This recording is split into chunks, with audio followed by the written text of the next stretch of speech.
Hi, I'm James Toledo, the Deputy Director for the Utah Division of Indian Affairs, and we're here at the Galena site here in Draper City, and we're just going to share a little bit more information about the significance of the site, its connection to Native peoples in the area. My name is Ian Wright. I'm public archaeologist for the State Historic Preservation Office, and I'm excited to tell you a little about the Soo'nkahni site here today that we're at. The archaeology context out here really is incredible, and this is an amazing resource for the communities and the peoples of Utah. Soo'nkahni means many dwellings or many homes in Shoshone. The Shoshone people have really strong ties to the Salt Lake area.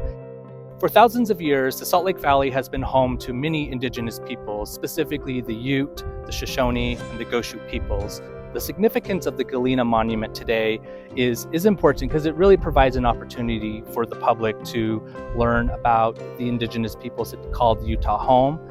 Back in 2014, the site was dedicated by Governor Herbert, really with the network of partnerships between UTA, the tribes, and the state of Utah. So here in Utah, we have over 13,000 years of human history that we are aware of in the archaeological record. And this site's really cool because here we know at least 3,000 years ago to 1,600 years ago, people were living. And this period of time when they were living is known as that late archaic period. And this is where people stop moving around quite as much. They start to come together as communities. We start to even see villages up and down the Wasatch Front. And this site's so cool because it's one of the only archaic sites where we have structural sites like pit houses that have been excavated.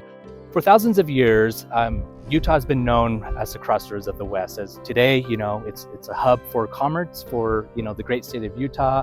But for thousands of years, it has always been trade routes. Many of our highways and roads that we use today were trails that Native and Indigenous people used over the centuries ago. This site has the potential to tell us so much about the peoples who were living in this valley thousands of years ago. You look at it, it's such a great spot here on these bluffs above the river. The river would have provided the water that they needed for agriculture, and then you have this rich soil for farming. Really an ideal spot. The Galena site it's significant for tribes. Many tribes still find this area sacred because it is home to their ancestors. And so I think having it being preserved provides an opportunity for the public to learn a little bit more about Indigenous history for the city of Draper and the Salt Lake Valley that we call home. The panels were developed with consultation with each tribe.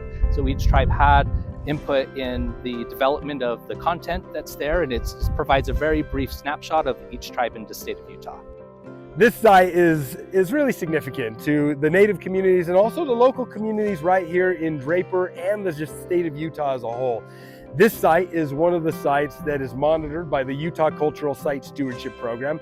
This is one of Utah's flagship programs for helping to safeguard archaeological and cultural resources in our state.